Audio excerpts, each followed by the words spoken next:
All your favorite wrestling shows rolled into one.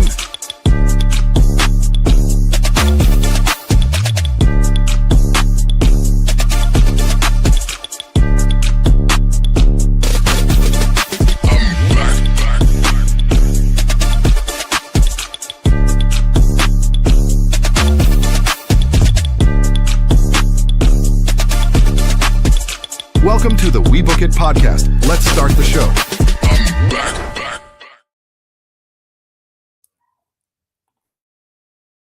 Yes, sir. Yes, sir. Yes, sir. Yes, sir.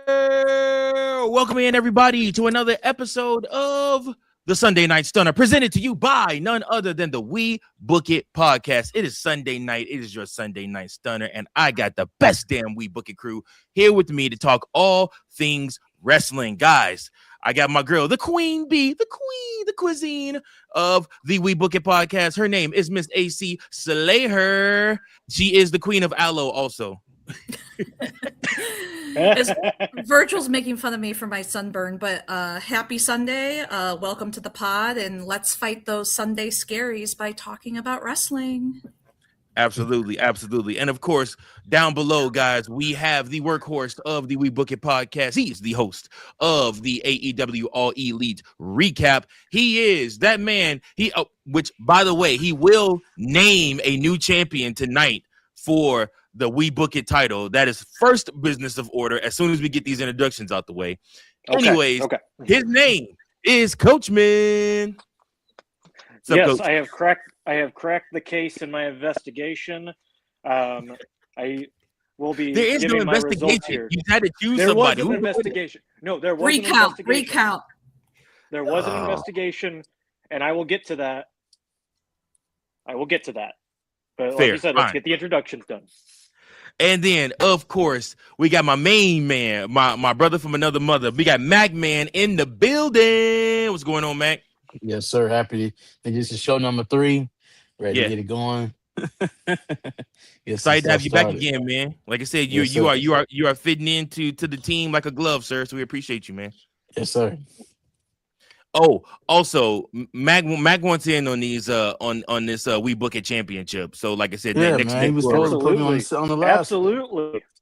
Dude, wait a minute. Hold on. You asked halfway through. So Coachman threw the gauntlet out there.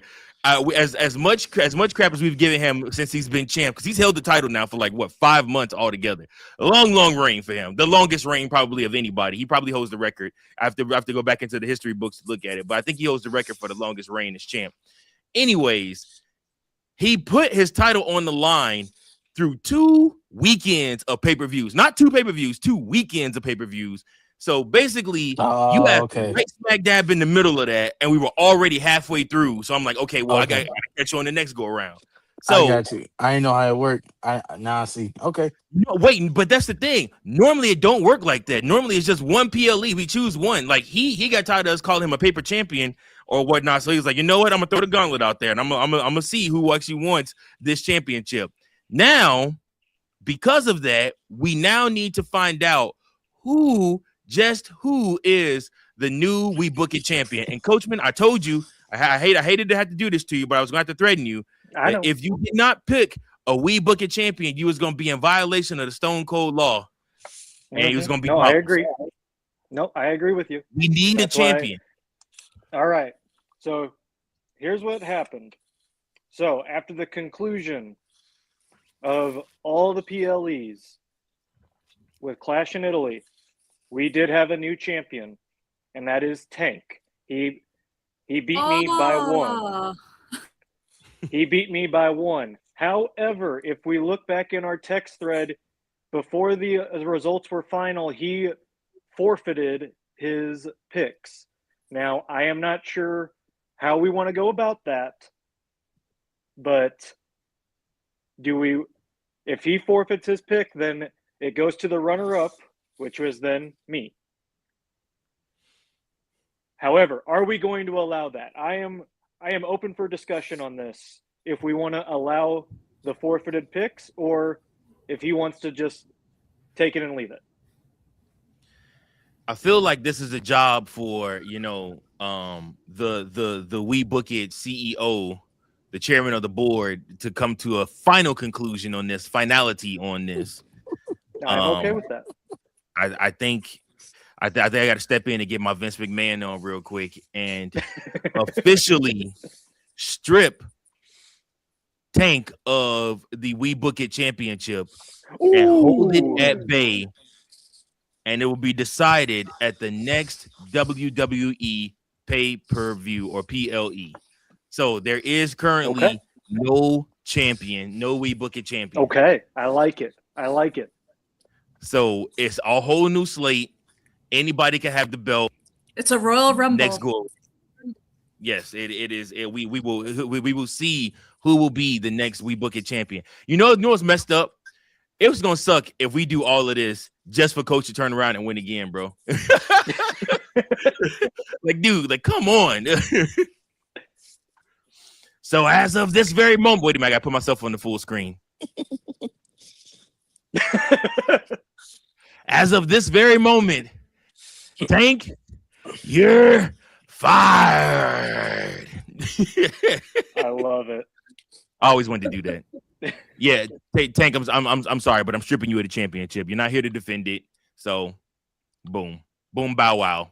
So, the title is now held in abeyance, and we will have a brand new We Book It champion. And this time, for the very first time, we're going to have 8 competitors. So what we'll do: Tank, Big Daddy C, Teddy Long, Coachman,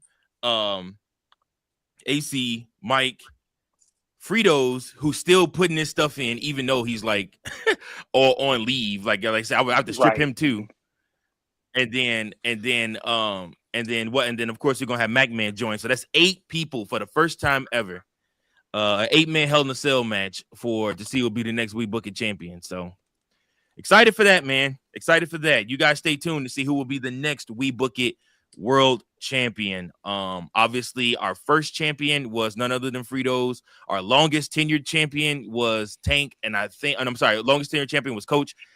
Coach, I also think you got the most reigns too, don't you? You got 3. I have 3, yes. You have 3. I have 3 too, if I'm not mistaken. I think you am I 3 or am I 2? Both have. I thought you had 3. I think I have 3. I do think I have 3.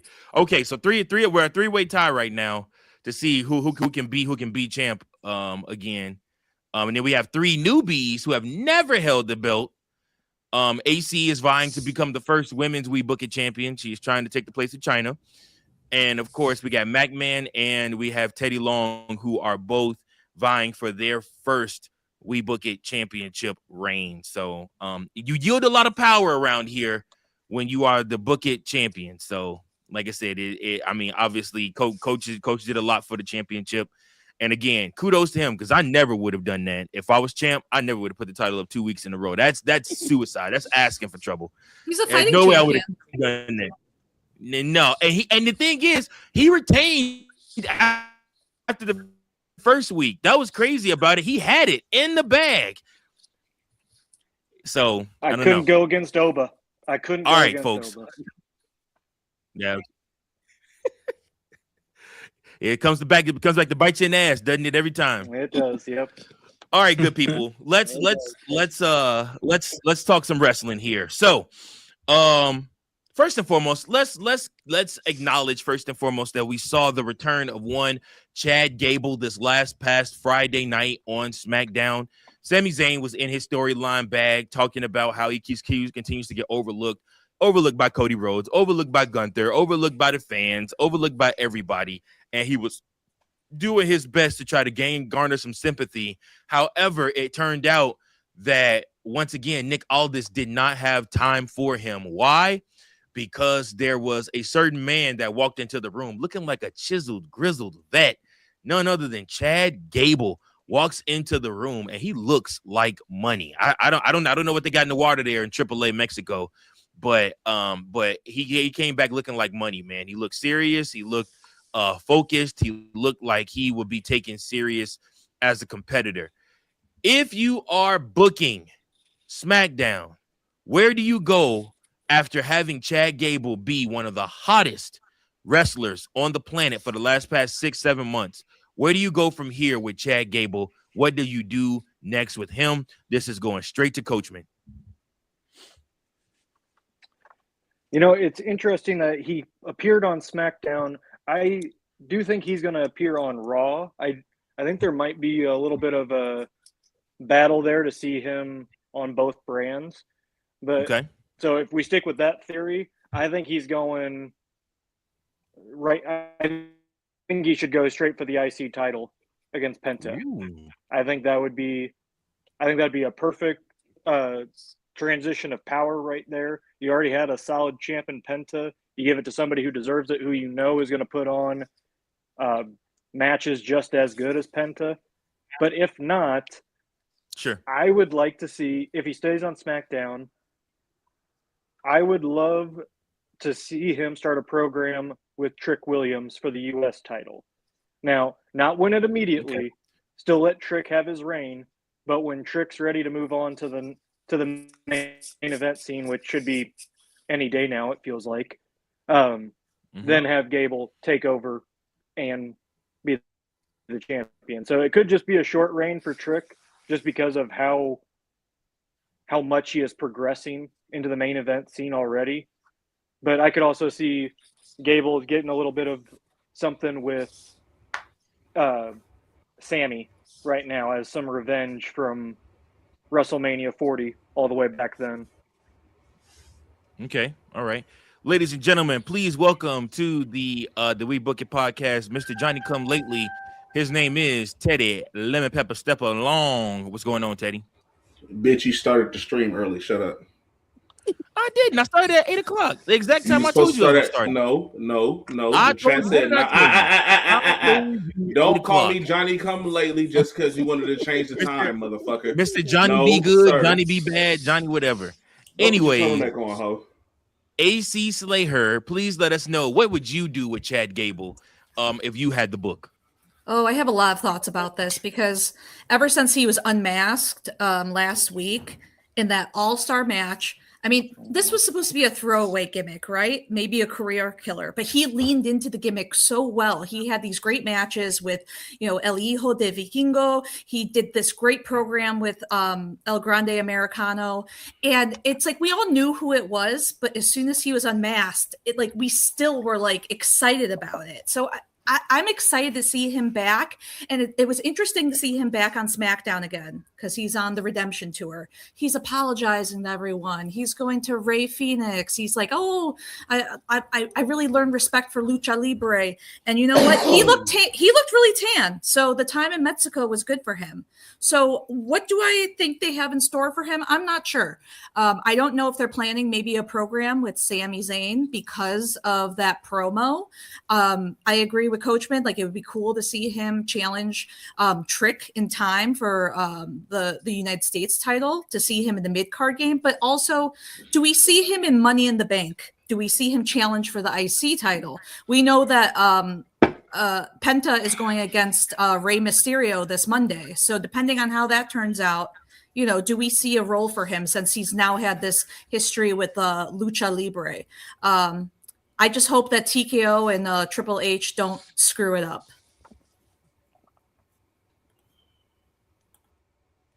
No, that's absolutely fair. Those are really good points. Main thing being, I agree with you. Hopefully, Triple H don't screw this up. And again, you have lightning in the bottle with Chad, and you're gonna have the same thing once Kaiser comes back as Kaiser. Eventually, he will lay down, the El Grande Americano mask. You would assume, right? And so I don't know. He's doing so good. Right. I mean, we may never see Kaiser again. Right. I mean, at this point, Ludwig Kaiser sucks, but El Grande Americano is over like Rover. So I mean, it's two totally different people, when you put them on the match. And it's so crazy to think about that, just how much the name matters. The name and the gimmick matters still in wrestling. Kayfabe is still alive just a little bit because we all know it's Ludwig Kaiser underneath there. However, we still buy into the El Grande Americano gimmick, the mask, and we respect it, and we respect the art of wrestling because of it. I sincerely hope somehow he finds his way to Springfield on that summer heat tour. I will pop hard for him while we're there at the event. If he does end up coming down, I think it's gonna be really And cool. I will buy him a shot of tequila at the Alamo after. Boom! There you Nice. go. There you go. Nice. Him and the Miz. You got to buy him and the Miz a shot of tequila at the Alamo. MacMan, what's your thoughts on Chad Gable? What would you do with him? I would possibly put him on Raw. I think Raw is the best destination for him. Obviously, I wouldn't put him on the main event card just yet. I would put him on the IC versus Penta, like Coachman said. One reason why I was seeing him going to Raw is because SmackDown is starting to get a little filled up. Finn Balor just got put to SmackDown, so like it wouldn't really be much room for him at SmackDown like it would be at Raw. Penta's held the title for a little bit longer. No one in my interest has sparked being able to take that title off of him except like Javon Evans, but I don't know what they're doing with Javon. They starting to mess that up too. But I would honestly put him on Raw, put him against Penta. That was a title he was really gunning for. He was the one that, in my book I thought was going to dethrone Gunther at some point. So I would definitely put him in that role. Raw. He reminds me, you guys keep mentioning the IC championship. He does remind me, he puts me in remembrance of what the 80s and early 90s IC champions represented. That championship was supposed to be your stepping stone title to get into the world title picture. It really was. Before there was ever the world heavyweight championship, the IC championship was the workers championship. That was the title that you toured with. That was the title that highlighted and main evented all the B shows. So while you had Hogan and all the monsters doing the A show towns, the Chicagos, the Pittsburghs, the Detroits, the Los Angeles, places like that, you would then have the B towns, the smaller towns where you go like St. Louis, or you'll go like, different places like that, to the B towns, and the IC championship would main event those shows, and it was called the Intercontinental Heavyweight Championship. So it gave it just a little bit more prestige than that. And so to me, Chad Gable represents, or could represent, that generation of workers coming back and really making that title mean something, which that IC championship hasn't meant much since the Miz last held the IC championship, in my estimation. I really haven't cared that much about the championship since then. Well, that's a lie. I was actually really ecstatic when Jey Uso won the IC championship, and I thought they should have capped it at the IC title. I didn't realize that IC title was a test run for this whole Yeet thing that was going to end up becoming the World Heavyweight Championship, and that just became unbelievable. The way he beat Gunther for the World Heavyweight Championship at WrestleMania 41, but that's another story for another day. Anyways, I was just gonna say, Virgil, you're so right, because if you think about the people that have held the IC championship back in the day, it's like, you've got like Randy Savage, you've got Jericho, you've got Jeff Hardy, you've got great names. Yeah. The lineage of the IC championship is a who's who of guys that either peaked at the IC title, or the IC title was just a precursor to the WWF or WWE championship. So, and like I said, it was a test run for guys. When they sent you on the road, this is another reason, guys, why house shows are so damn important. Because when they put you on the road, if your name is on the marquee and the final match is the Intercontinental Championship match, and it's you versus somebody else, you need to be able to fill that arena. Guys are buying tickets for you as main event so that you fill that arena, so that you're the face of that show. So that's why it was super important at the time for the IC championship to matter and to mean something. And that's why I was taken so serious. So that's my thoughts on that. But Teddy Long, hop in this conversation. What would you do with Chad Gable how would you book him, sir? Boy, I thought you would never stop. For me, truthfully, like I would put. Yeah, you can growl all you want to. I'd run the apology tour in the sense of matches with him and luchadors to earn full respect through the locker room of the luchadors. And then, but also I would still pivot and still have him with Sami Zayn, just because he could never beat Sami Zayn on Raw, and since Gunther is on SmackDown, you can get the rematch with him and Gunther too after Cody beats Gunther. Because I can also set up actually a main event spot for Chad Gable to finally get a World Heavyweight Championship shot, because he's earned that in the work he's put in over the past 2 or 3 years, just with doing everything from Alpha Academy to the stuff with the Creed brothers. Like, he's always putting on everybody. So I feel like he deserves a actual chance at the title, just to showcase what he can do. Just like they gave Royce Keys a chance at Gunther for a #1 contendership match. But as far as titles to take, I would probably say either I could probably see him in the Money in the Bank, but I could probably see him either bouncing back and forth between Raw and SmackDown. I could see him taking the IC title off of Penta, in his apology tour, or in the sense of he finessing and comes out being a heel. So you can either run 2 different angles of him being a face or a heel, but I like the face angle they did on SmackDown with him and Sammy, because now Sammy's on his heel run and doing all that stuff with him and Johnny Gargano. So I feel like Chad Gable and Sami Zayn could put on some good mid-card magic. But then I would also like to see like Chad Gable versus Carmelo Hayes. Like, there's a lot of talent on SmackDown that Chad Gable can really work with, like Carmelo Hayes or Matt Cardona. You got, the list goes on, and with SmackDown being a 3-hour show, you got more opportunity for him to be featured on SmackDown than on Raw, even though Raw's roster is a little bit smaller. Which is weird that Raw's roster is smaller, but yeah, it definitely is, man. And it's messed up.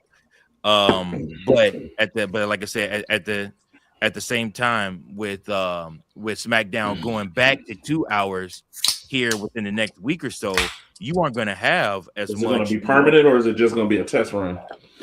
It's not a test run. They're doing it for a while until because Braun Strowman's show is coming back.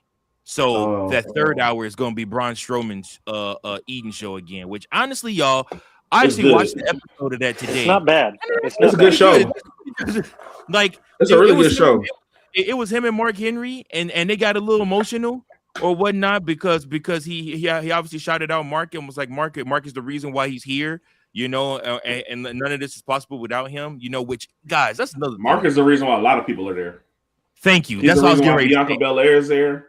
Yeah, I did not realize just how many people he either scouted, he either put a word in for, or he worked with to help become what they are. So, I mean, yeah, no, Mark Henry is the real deal when it comes to that, man. That's insane.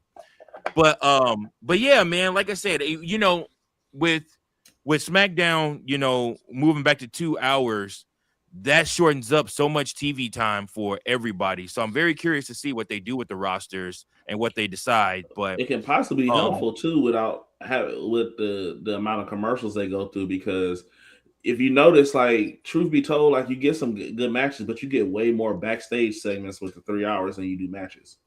Right. And truth be told, I'm cool. Like,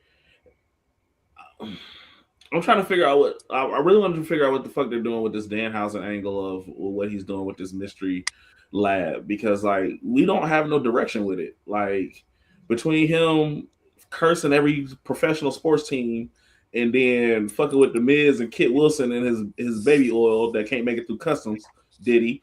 It's a lot going on, Yeah. You know what? My thought on that is, how mad would you guys be if that ended up being Bishop Dyer?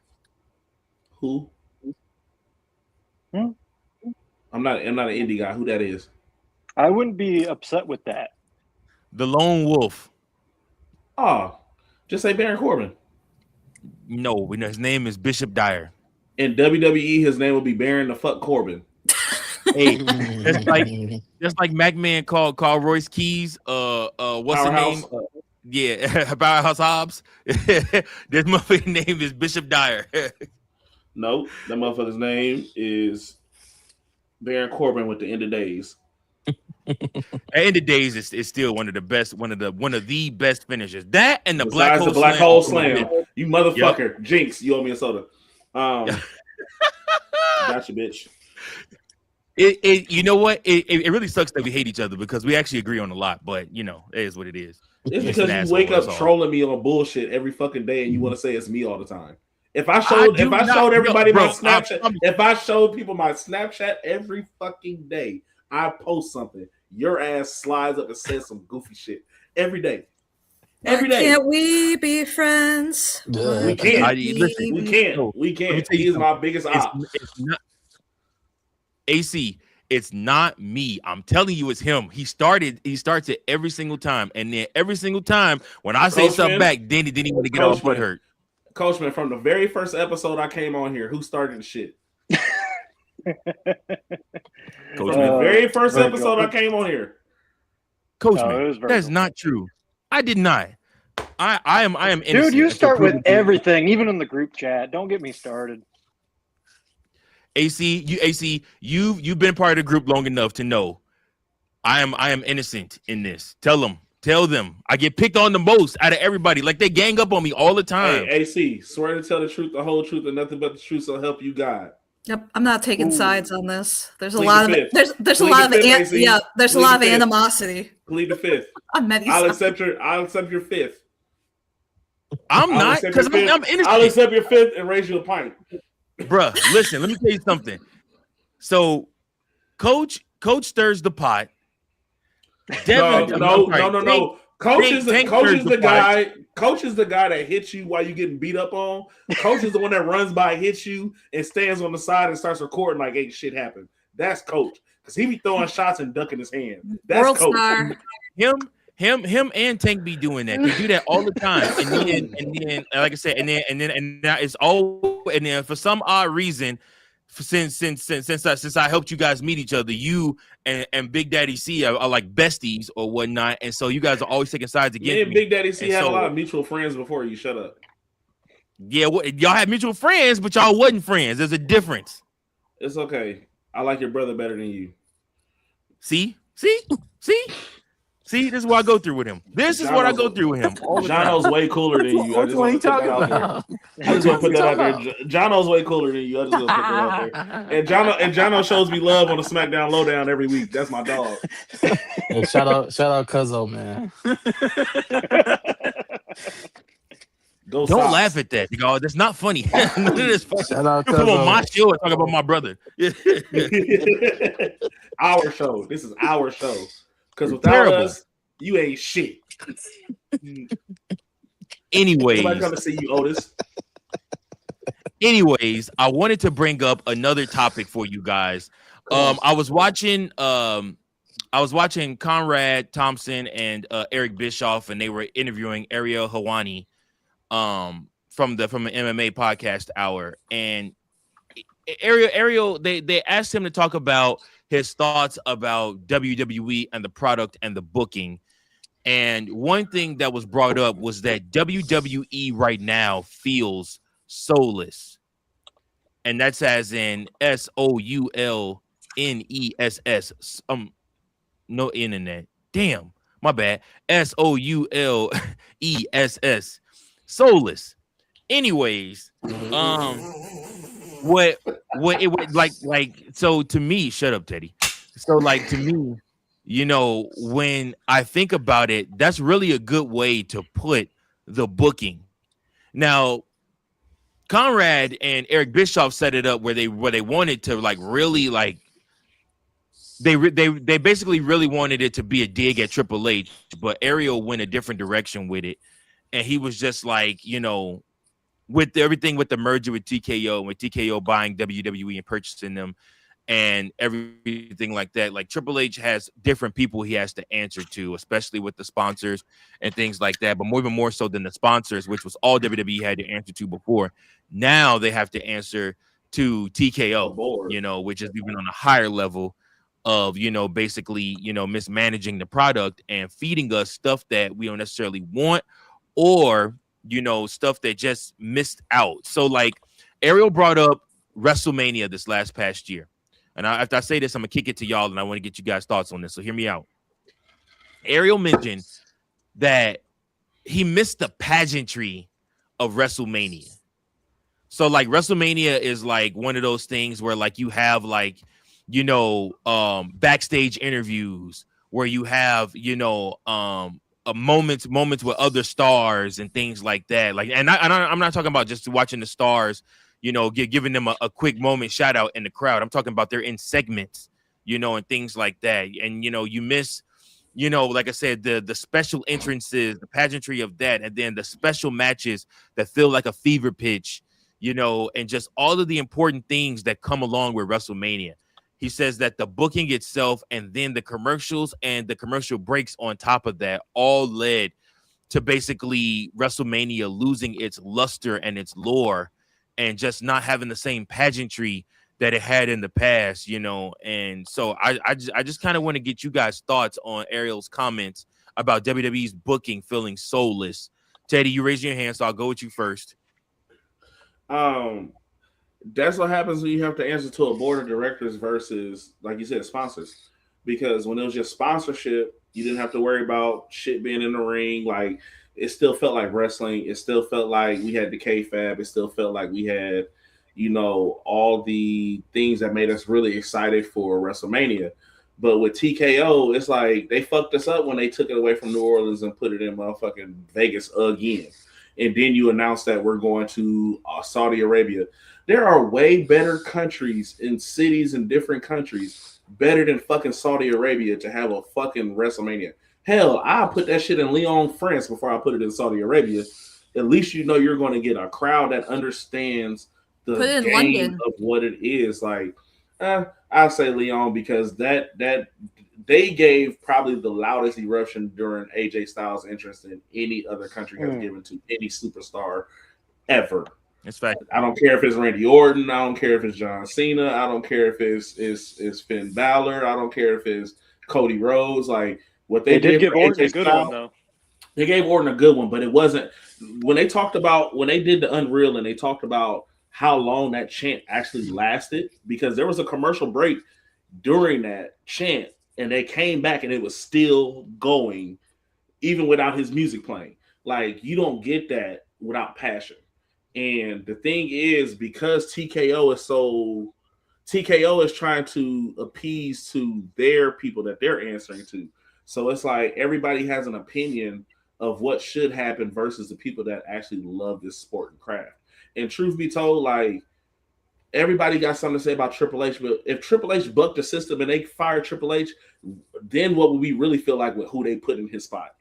Like, would we really want that to happen?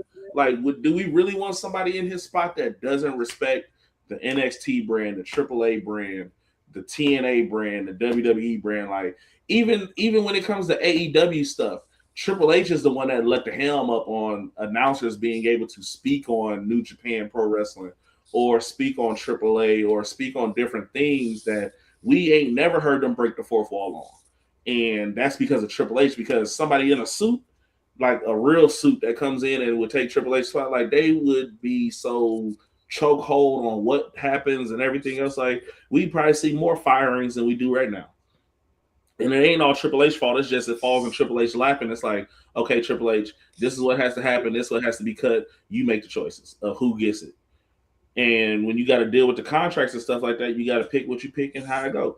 But I feel like he can only do what his hands allow him to do because TKO has such a chokehold on things. And unless somebody can buy out TKO or unless they can find a way to just sever the partnership, like, we're going to have to deal with this stuff with the logos in the fucking middle of the ring, and wrestlers starting to complain about it now.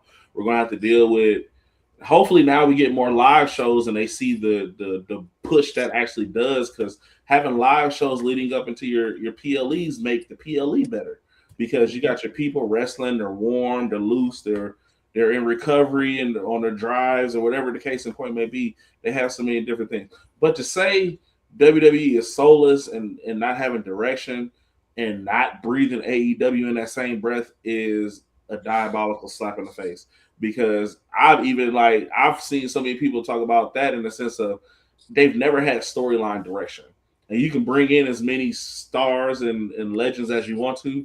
Like, truthfully, the only time bringing in legends in a wrestling business that really worked was when TNA did it, when they had Ric Flair and Sting and Hogan and the Dudleys and everybody in their primes because they were a prime wrestling company. But now with Mick Foley coming in, nobody believe that bullshit. Like, let's be real. Who wants to see Mick Foley really do something in AEW? Really, we already had Sting and Darby Allin. We've already had that gimmick. Like, what else is there? You ain't got nobody that's a real hardcore person in AEW that's going to feed and benefit with Mick Foley. I mean, it sounds like which that could very well be the case, but I don't know because Moxley is a babyface right now. So unless you plan to turn Foley heel, I don't know if that makes sense either. Exactly. So it's like you can't say like I understand when they say WWE is soulless. I can understand it from the aspect of what they're bringing when it comes to the promotion and the actual stuff of the PLEs. But truthfully, they do that. It just happens in a different lane than what we're used to because now we're seeing them on ESPN more. We're seeing them on the Jimmy Fallon show more. We're seeing them on different people's podcasts and talk shows versus what we used to see back in the day. I mean, it's a good and a bad. I kind of like your points about that. I think the ESPN, I would tell you more than the booking, the ESPN deal makes WWE feel soulless. I really wish they were still on Peacock, and I will contend for that until the day they go back to Peacock. Waiting out their year. They were supposed to wait till next year to go to Peacock, but that's because. But hold on, wait. Think about this. That's ESPN monopolizing because now the Super Bowl is on ESPN going forward. Yeah. Not just 1 year, going forward. The Super Bowl is there. You got the NBA Finals on ABC, ESPN. You got hockey, ESPN. You got so many football. Like ESPN is literally monopolizing. Disney is monopolizing on everything. It's true. And money talks. What are your thoughts, Coachman, on what he had to say? What Ariel Helwani had to say?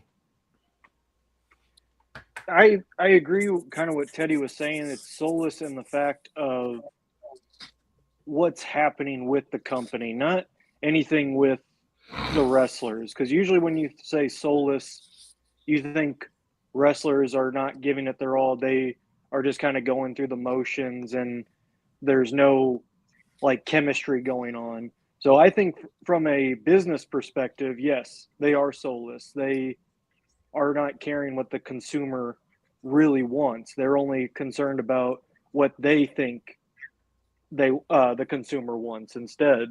And that's not a good business practice. If you ask any business that tried to do what they thought was better for the consumer than what the actual consumer did or wants, that business went out in just a few years. So I've seen plenty of bar rescue to know that kind of stuff. So that's where you're gonna get people sick. Don't serve another thing. I love John Taffer.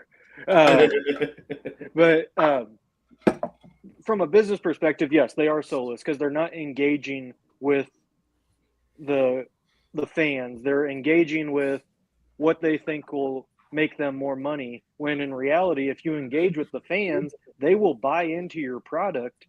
But if you're not, they're just going to think, okay, you're just in it for my money. You don't actually care what I think.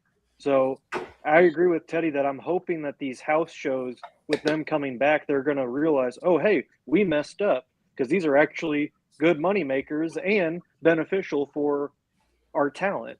But we'll see what happens there. Very interesting. AC, what are your thoughts?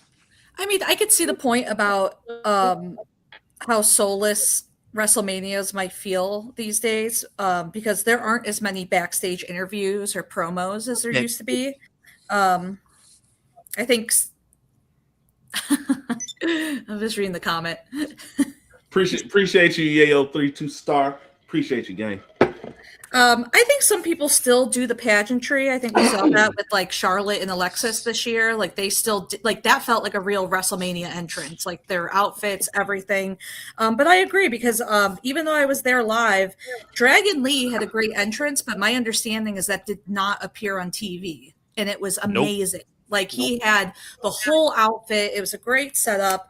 So I can see that. I can see that criticism, and I have to agree. With Teddy, that even like on AEW, sometimes it doesn't feel like they're invested in long-term storytelling. But I think that the issue is that they are answering to a board, and it feels like Triple H, even though he has the experience, he's been in this for a while, he still has to answer to somebody, and it's not real fans. So we'll see. You, AC. I appreciate you, AC. You agreed with me about backyard wrestling. I never thought that would happen. On one point. Hey, I only need one. I only need one. That's all I need. There are still some great matches and amazing talent, but this is why I only need one, AC. This is why. Oh, Lord. That's only why I only need one. It's okay, Virgil. You'll be okay. All right. Anyways, MacMan, what's your thoughts on the soulless comment remark by Ariel? I definitely think with the board takeover, it definitely has caused wrestling to be viewed as differently. Before, we had when in the Vince McMahon era, it was really like Vince McMahon answering to himself. But now since like we see Triple H in that role, he doesn't have that same power. So I would definitely agree with that. It is looking soulless. I don't think it's from a wrestling standpoint though. I feel like we do get good wrestling. I just think that in itself, like with the ESPN move, we're seeing more commercials. Right. When we had Peacock, we had less commercials. We had better opportunity to see more stories. Even with Netflix, I mean, like I can't tell you the last time I seen like the two wrestlers have interest shown on TV. So it's like different things. Like when I see like once they started breaking up the company, we started seeing a lot of things like fade out that we were excited to see. Like we got Triple H versus John Cena, Undertaker versus Triple H, right? Like we want to see the whole entrance. Matches definitely have been cut short due to production times. On SmackDown, we get like 30-minute matches. Once we get on ESPN, we get like 15-minute matches. So I definitely see where some things have definitely caused us to lose out on some wrestling parts, whereas it's not the type of wrestling that we love. Absolutely, man. Absolutely. All great points. I especially like the thought process behind missing out on certain things that we were used to. I ain't gonna lie to y'all. I'm a big, huge, brat when it comes to my wrestling, and I really do miss Peacock, but I even more so miss the WWE Network. We did not know how good we had it with the WWE Network. Bruh, like I paid that $9.99 faithfully. Oh my gosh, faithfully. It did not matter. Even if you didn't want the new product, the fact that you can go back and start at the very beginning, the very first Monday Night Raw, the very first SmackDown, and literally go consecutively show after show after show to watch every episode of Raw, every episode of SmackDown in order consecutively. Like I used to go to sleep watching WWE Network. I used to wake up watching WWE Network. Like it would just be on in my house like all the time. Like, was anybody else there when it first launched? AC, just so you know, when it first launched, you were in the next suite over from mine in the dorms at UIS or whatnot. Because when it first launched, it was a WrestleMania. Yeah, it was in the day that it launched. I'll never forget it. Rest in peace to my boy Jordan Charlie. I was at his house watching it, and we sitting there getting pissed because it was buffering like a motherfucker. Lagging so fucking hard. But when it stopped lagging, I swear I was in it to win it that day. Like I don't even know what WrestleMania was. I just remember it stopped lagging until Cena versus Rock. Because it was oh my god, it was awful the first time. But after that, for the tenure that they had the WWE Network, bro, like everything was perfect. Whoo! Chef's kiss, bro. And they kept adding new stuff. Like, I don't know if anybody has ever watched Camp WWE, but it was like South Park. I freaking loved that show. Yeah. Bro, they had their own. They had so much shit on WWE Network, bro. Like, I miss it. I ain't gonna lie to you. Yeah. So good. So good. All right, folks. Well, Coachman, do we have a who to watch for? We do not, but we do have that topic that I suggested that we can kind of tie into it. All right. Well, I'm gonna hit you with your thing, and then we'll go from there. Okay. Searching the globe for the best in wrestling. It's who to watch for in wrestling featuring Coach.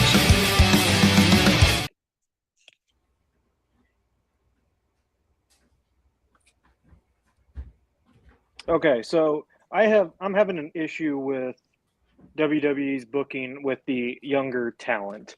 And they talk about how they're focusing on getting younger. That's why some of the releases were happening, but yet you don't see that in the actual booking. You're still seeing the status quo going on. I actually saw a clip the other day, and this was one of the first Raws this year. It was in January. There was a showdown, like just a stare down between Jacob Fatu and Braun Breaker. And that crowd was going unhinged and even started some holy shit chants because you knew you had two hot young superstars right there that if they went one-on-one, you knew you were going to be entertained and that it was going to be a bloodbath or a very aggressive match. Now, obviously we didn't get that, but now you see where they both are now. Jacob in the main title scene, of course, but now he is basically Roman's lackey. Braun Breaker has to fill in for the Vision because Logan Paul's hurt, Bronson Reed's hurt. Braun Breaker, I'm pretty sure, is also hurt, but he's fighting through it. So I think there are some situations to where there are guys that clearly aren't ready yet. I look at Javon Evans. I think he is fantastic. I love Javon, but I don't think he's ready for maybe a title yet. Then you have guys like Trick Williams, who as soon as he burst on the scene, he's ready for it. And then you also have Oba, who comes onto the scene, retires Brock Lesnar. You have these guys with all of this momentum coming from NXT, and it's just stalling right now. Even after Trick won the U.S. title, his reign hasn't been much. Yeah. It's been more about the gingerbread man, which, don't get me wrong, hilarious. But, let's get some more defenses. I see what they're doing, though, with Carmelo and Trick right now, so I'm letting that simmer. I'm not going to overreact yet, but you basically have Javon just being a fan in the crowd during Clash in Italy. He's easily could have been on the card in some capacity. So I understand there's some points where it comes up that yes, the young talent, they're probably not ready yet. But when you have guys that are showing improvement, that are getting over with the crowd organically, and WWE has had a big issue with that the past couple of years of striking when the iron is hot, and they are just letting it cool off, and then they say, okay, hey, now we're going to give you what you want. Oh, we don't care anymore. We're on to the next person. Because the moment that LA Knight. Exactly. So I think WWE could have done something spectacular if Jacob Fatu beat Roman, because then you have Roman serving Jacob, and then you have a different dynamic of Roman trying to get his power back while you have an unhinged guy as the leader. You could have told so much more stories with that. Instead, we're getting MFTs again. So I'd love to know your guys' thoughts on how the younger talent's getting booked, but that's my rant for the night. Free my girl Jada Parker. Amen. Because Jada don't get no love. She ain't I hate the thing with the younger talent. I wish Lash Legend would have got a women's championship run. She deserved it way more than fucking JC Jane. She deserved it way more than a lot of other people. But then when you brought in Julia and Stephanie Vaquer, you inserted them in that spot and then moved them on. I mean, with NXT being what it is now, we look at it as like a true legitimate developmental brand, like versus Star Power. But now with the insurgence of a lot of the newer independent wrestlers they're bringing, it's like now we're kind of getting back to what could possibly be like the vibe of having real wrestling with like how the black and gold era was. Because Mason Rook, dude, crazy. I'm a fan of him. I'm a fan of his work and how he moves in the ring. Like he's a more agile Kevin Owens. With like a mix of, it's like if Kevin Owens and Jacob Fatu had a baby, that would be him. But I think that I like where this segment is going and the conversation behind it, because you can go so many directions with this. First and foremost, let's talk about the younger stars. Let's talk about striking while the iron is hot. So first and foremost, you got to look at numero uno, L.A. Knight. L.A. Knight also went on Chris Van Vliet and gave an interview where he spoke about the fact that he feels like WWE did not capitalize on him when he was hot. Like his reactions have kind of cooled a little bit. He's not where he once was. And you got to think about it. The fans stuck with LA Knight since 2022, where he was at his apex. They were going crazy for LA Knight, and it's now 2026, and he's just now starting to cool off. That's 4 years of WWE choosing someone else storyline wise that made more sense to have a Money in the Bank, to have a Royal Rumble, to have a WrestleMania, to have a SummerSlam, to have a King of the Ring moment more than LA Knight. So again, and this kind of goes into the Ilja Dragunov conversation. So this all kind of ties in together. Who's making these decisions as far as who's hot, who's not? And again, this is why you have to have, like I said in the last segment, the litmus test of the house shows. The house shows really show you who's hot and who's not. Like, because there ain't no piped in sound at the house shows. They use minimal equipment at these house shows. So you get to actually hear up close and personal the reactions that guys are getting. And I'm going to tell y'all, LA Knight has been to Springfield, BOS Center, 3 different occasions. 2 times he came as a heel, and he still got the best or second best reaction of the night each time. And that's Cody Rhodes being on the card every single time. That's Seth Rollins being on the card every single time. That's Finn Balor. That's Damian Priest. That's Rhea Ripley. That's all of them. And LA Knight still got either the first or second best reaction of the night each time. So again, I mean, I fail to see why WWE could not capitalize on LA Knight past a Slim Jim commercial and past the 2 U.S. title reigns. But I'm gonna kick it over to AC. Go ahead, AC. What are your thoughts? Yeah, I mean, like, it's a little mind-boggling, and I know technically, not to insult anyone, but like LA Knight wouldn't count as like a younger talent, but he's been so hot for so many years since he's come on the scene. Yep. Especially like, with WWE. I mean, this is a guy, he was in TNA, he was in NWA, like he really put in work. And I remember getting those mega pops, and it kind of felt like it led up to nowhere.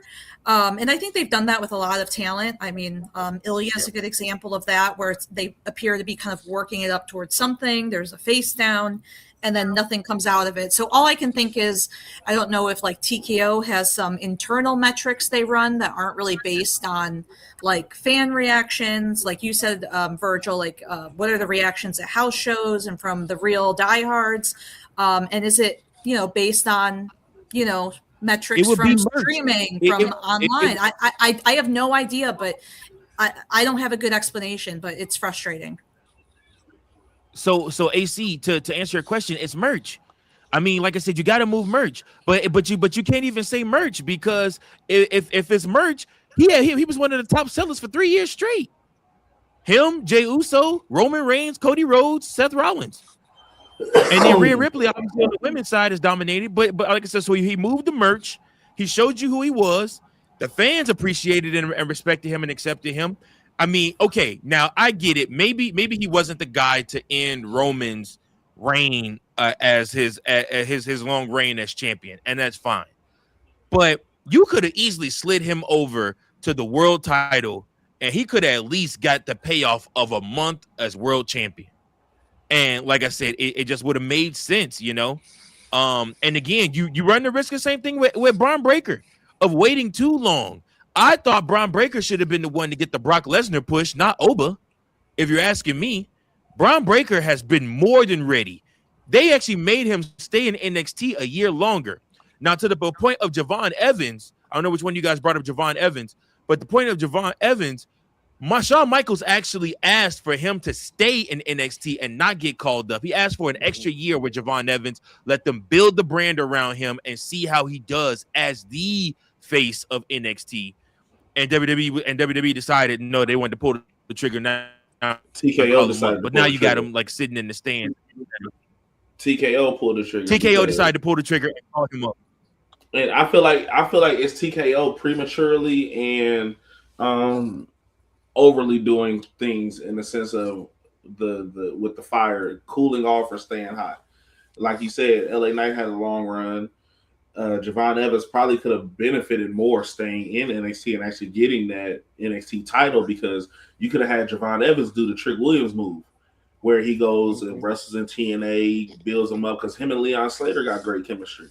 You could just imagine what him and other people in TNA can have chemistry with and what they're capable of doing. But that's TKO doing that. And then on top of that, that's probably a money move for TKO, because it's like, if I bring him up from NXT, whatever his contract was in NXT, I can add a couple more thousand to it and get away with it, because it's like a rookie contract in NFL. Yeah. It makes sense. Man, give us your thoughts, bro. Get into this conversation. I definitely feel they might have missed the mark with LA Knight. I think that he gave them what they needed to see when he messed up a couple times, did a couple of those botches. I don't think they would have been the one to put him to defeat Roman, but definitely could have did some on Raw. At that time, I think the guy was like Gunther, so I think he could have benefited from beating Gunther. Yeah, instead of Jey Uso, instead of doing the Jey Uso run, that should have been LA Knight, is what you're saying? I mean, yeah, but I don't think LA Knight would have been more over than Jey Uso. Even though Jey Uso was tired after all those heating he was doing. Man, I watched the old promo and bro was literally out of breath talking through his promo. I was like, what the fuck? I'm like, I could go blunt and have more air than you. At every entrance, bro. Bro was wore out. We could have definitely benefited. I definitely hate how they're doing Javon Evans. I think out of everybody that came from NXT, Javon is the only one that did not hold the title. Yeah. You're right. So I definitely think he got the short end of the stick, and now we're waiting him to wait longer. I definitely think that they need to rethink that move. But as far as young talent goes,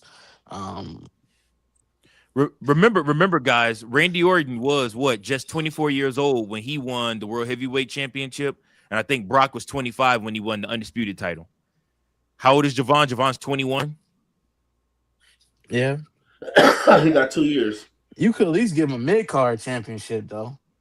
True. Randy got the IC championship at like 23.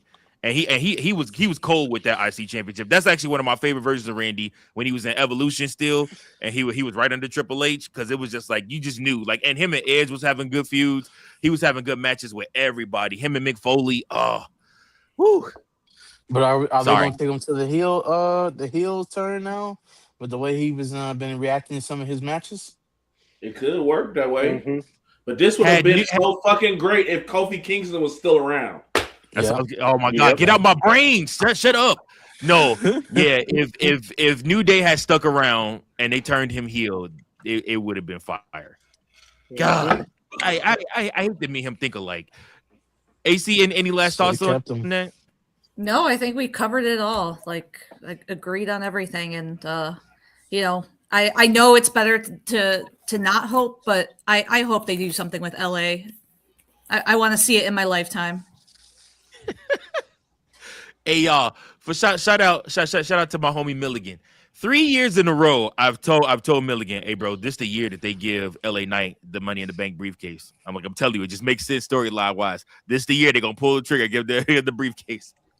This year, And who else did every they year give it to other than consistently, him? every year consistently after Money in the Bank, bro, he texts me and cusses me out. It's like, bro, you had me watch Money in the Bank for nothing just to watch LA Knight lose again. And he's always like, oh God. So What who was do you your think he'll question, give man? it to this year? Who else did they give it to other than him this year? Dom Mysterio, bro. Dom Or Mysterio Chad Gable. loses that. Chad Gable, please. Dom Mysterio loses that Mega AAA mania that AAA mega It's all in championship. September.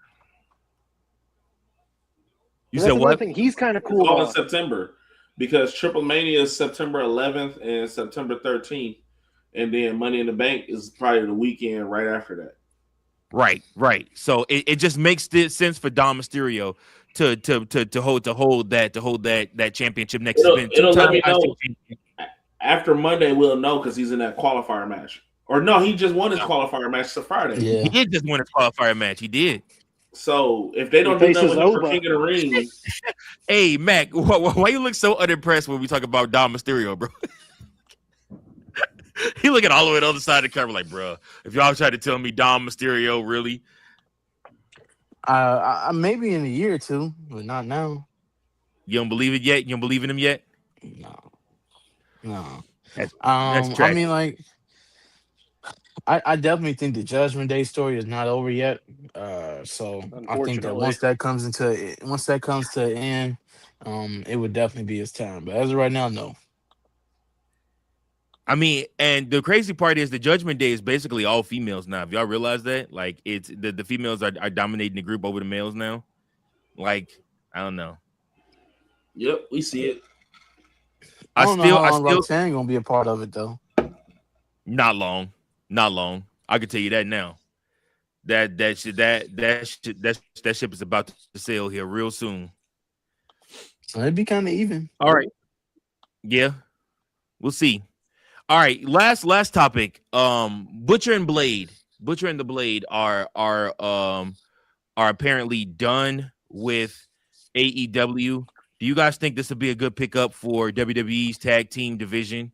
Teddy, just so you know, they are some backyard wrestling sickos. So I want to send this one right on over to AC Slater first, so that way she could tell us her bias on what she wants. I mean, are there really any bad choices for WWE at this point, given that they've really destroyed a lot of their tag team, teams, and they've cut them? I'm not sure. I guess we'll see. I'd like to see it. I think it would be something different. So, who knows? Okay, Coachman. You are the current AEW host of the All Elite Recap, sir. Go ahead and give us your thoughts. Yeah, I think it would be smart because, again, WWE has gutted pretty much most of their tag division, and then they say, "Oh, hey, we might want to focus back on that," and then they go to see who they have. Well, most of them's gone, so I don't think it'll hurt. The issue, I think, is that they're going to be too stubborn in their ways of, okay, we're going to build the tag division within that. I don't think that they're actually going to do anything with it. I could be completely off base, but I think that's probably what's going to happen.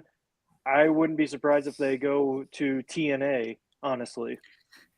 They would probably fit in better there, honestly, not to jump in. But I could see them fitting in better with TNA. Also, I've seen the Butcher live, but not as a wrestler, but he used to play in one of my favorite bands. So shout out to the Butcher. Yeah, Every Time I Die. He was the guitarist. Okay. Mac, once again, you look very unimpressed. Butcher and Blade, your thoughts? Anything is good right now for that tag team division. I put them right on SmackDown. Okay. Teddy, the resident SmackDown host. What are your thoughts on Butcher and Blade coming over? I mean, I think I might have seen maybe one match of theirs ever. I don't know. I don't know. I'll be watching AEW, but I feel like they starting to rebuild within because they just put the tag titles from AAA on the War Raiders. And to be honest, with that segment that they had with R-Truth and Damian Priest, I was like, that might be the re-emergence of the War Raiders that we needed, especially with them not being on Raw. So I don't know what it is. Some teams do better on Raw than they do on SmackDown. The Street Profits do well wherever they go. But the War Raiders, with them being in AAA and now the SmackDown, like I could possibly see them doing a double belt situation somehow, some way. You know, especially with Damian Priest, you know, his bay down and AAA shaking them hips, that boom, boom, boom. Yeah. Let me get my Booker T bag. Yeah. Oh yeah, I like it. Oh yeah, man. That's what I'm talking about. Who can forget? Oh, you sexy Ryan. I ain't gonna lie. I missed Booker T during Trick Williams' entrance. Me too. I thought at WrestleMania they would give him a microphone and let him walk out with him and do the ad libs, but I keep forgetting Trick is a heel, so he can't do a babyface intro like that. They're not trying to have him do a babyface entrance like that yet, but they are saving he already had so much going on with like Lil Yachty and the wedding veil situation, like the big train, you know.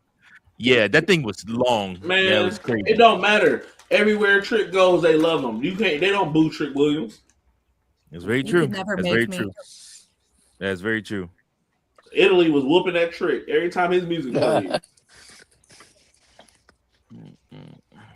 All right, folks. Well, any last thought? Cody, I'm sorry. I don't see Cody being in a match with Trick, though. That's not happening. No. They wouldn't do that to the Golden Boy. Not unless he was heel and he was going over. Which there will here in the near future. Or whenever Cody loses that title, I can see a heel run coming. There will be here probably next episode a topic where I just simply hate on Cody Rhodes for about a good 15-20 minutes and tell y'all why I'm so sick and tired. Like I did SmackDown Lowdown for Teddy this last past week, and I mean I'm like, bro, like I am so sick and tired of this babyface Cody run, and I was the main proponent for it. I have pictures with me and Cody Rhodes on my phone. That sounds very weird coming out of my mouth, but hey, like no, I said, no. but like No. Get that shit done. It's time for Cody Lander. Cody Lander. No. Let's talk about Virgil at the live show. He had his opportunity to say something to Cody Rhodes. What'd you say, Virgil? This time, I want to ask him to sign right here, to sign the strap of this belt right here. That's my one goal at this next live event is to have Cody sign right here on this strap for me. If I can get that, he will have redeemed himself in my eyesight. Finish the fucking story.